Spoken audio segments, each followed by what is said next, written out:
বলা যায়, আমাদের শুধু ভালো ভাঙা রেখে এগিয়ে চলার যায়। চিৎকার করলে যদি তবদুল বলা যায়,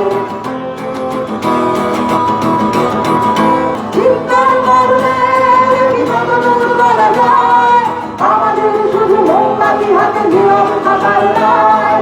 চিৎকার করলে যদি তবদুল বলা যায়, আমাদের শুধু ভালো ভাঙা রেখে এগিয়ে চলার নয়। প্রিয়তমা আকাশে লতার নিশান, শান্তা কন্যা শব্দগুলোকে উড়ে গেলে খান খান। তার কোলে রাঙা কপালের ভাগে আটকে যাচ্ছে রোজ, একুশে বিন্দু বলল মেয়েটা আজও গল্প দিল।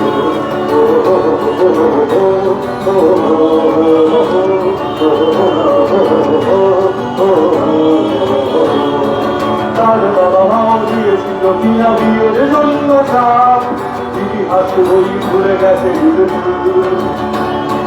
তাকেও চিন্তি বলেছিল কিনা পাশের মানুষজন, সেটাও হয়তো জানা নেই।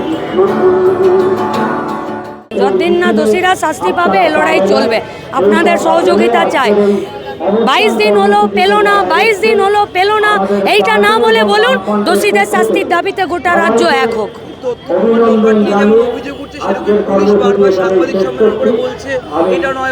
চরম বেআইনি কাজ করছেন, খুব সাবধান। আপনাদের কি পদক্ষেপ আগামী দিনে আন্দোলনকে আরো জোরদার হবে? মানুষ হিসাবে দোষীদের শাস্তির দাবিতে গোটা পশ্চিমবঙ্গের রাস্তাতে প্রতিবাদীরা থাকবে। সেটা কোনো রাজনৈতিক দল হতে পারে, কোনো ব্যক্তি হতে পারে, কোনো সমষ্টি হতে পারে। বলা হচ্ছে যে এই আর্যিকর ঘটনায় রাজনীতি চলছে, তৃণমূলের কিছু নেতারা বলছেন, টুইট করছেন, কি বলবেন? দোষীদের শাস্তি যাওয়া যদি রাজনীতি হয়, আপনাদের কাছে আমাদের আবেদন, রাজনীতি করুন। আপনি একজন মহিলা, আপনি ভাবছেন আমি একজন মানুষ। আপনি লড়ছেন এই যে ডাক্তারের মৃত্যুর পরে এত কিছু চলছে, সিবিআই তারপরেও এই যে অনিশ্চয়তা, কবে শাস্তি হবে? আবারও বলছি, অনিশ্চয়তা, 22 দিন, এই শব্দগুলো আপনাদের অভিধান থেকে সরিয়ে দিন। আর যে ধরে নিন যে দোষীদেরকে শাস্তি দিতেই হবে, তাতে 22 দিন হোক আর 2200 দিন হোক। আপনি পারছেন তো সমর্থন করতে রাজ্য সরকারের বিধানকে? আপনি পারছেন তো যে সন্দীপ ঘোষ আর্যিকরের প্রিন্সিপাল, তিনি একটি সরকারি কলেজের প্রিন্সিপাল, তিনি বাউন্সার নিয়ে ঘুরে বেড়াবেন হসপিটালের ভেতরে? কেউ দেখতে পায়নি, কেউ না। অনুষ্কা গান গাইছিল যে আমার শুধু মোমবাতি হাতে মিছিলে থাকার দায়। না, আমাদের দায় শুধু তাই নয়, আমাদের দায় প্রতিনিয়ত, প্রতি মুহূর্তে এই অপশাসনের বিরুদ্ধে, এই অপসংস্কৃতির বিরুদ্ধে মাথা তুলে দাঁড়িয়ে প্রশ্ন করা।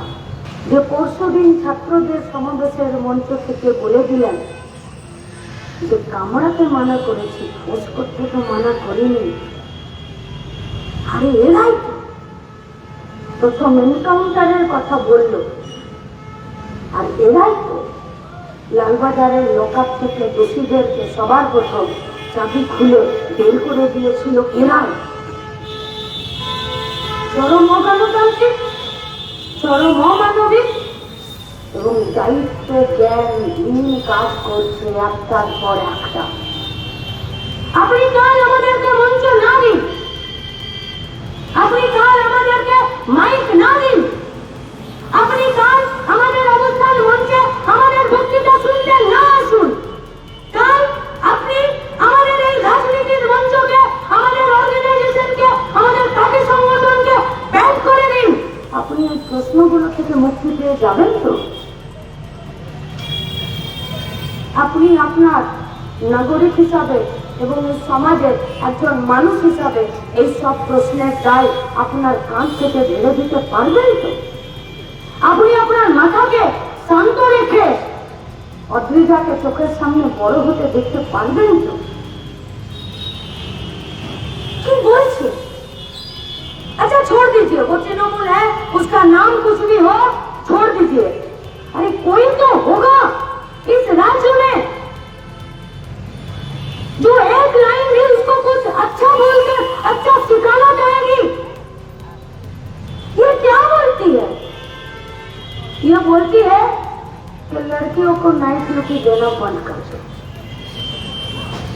এ বলছে যে তুমি যেখানে কাজ করবে সেখানে যারা ঢুকবে তাদের আইডেন্টিটি চেক হবে, আর তারা কিছু খেয়ে ঢুকছে কিনা তার জন্য মুখে তাদের সব টেস্ট হবে আর তাদের গন্ধের টেস্ট হবে। তার মানে আপনি বুঝে গেছেন যে গোটা রাজ্যে এখন বেশিরভাগ লোকজন যারা আছে তারা মদ খেয়ে ঘুরে বেড়াচ্ছে।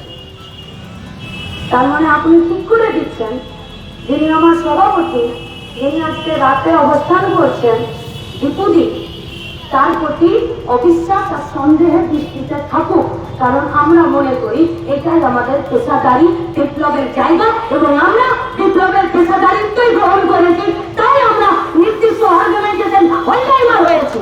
খুব তাড়াতাড়ি অ্যান্ড্রয়েড ফোনের মতন নিজেদের চার্জ শেষ করে নেবেন না। 21 দিন হয়ে গেল, 22 দিন হয়ে গেল, নির্যাতিতা দোষীদের শাস্তি কেন হলো না? দরকার হলে 5টা বছর লাগতে পারে, একটা যুগ লাগতে পারে, আর কি করে নেগড়েগুলোকে ছেড়ে দেওয়ার কোনো জায়গা নেই। সেই দিন অব্দি জেদ, ঘৃণা আর এই কষ্টটাকে বুকের মধ্যে লালন পালন করবে।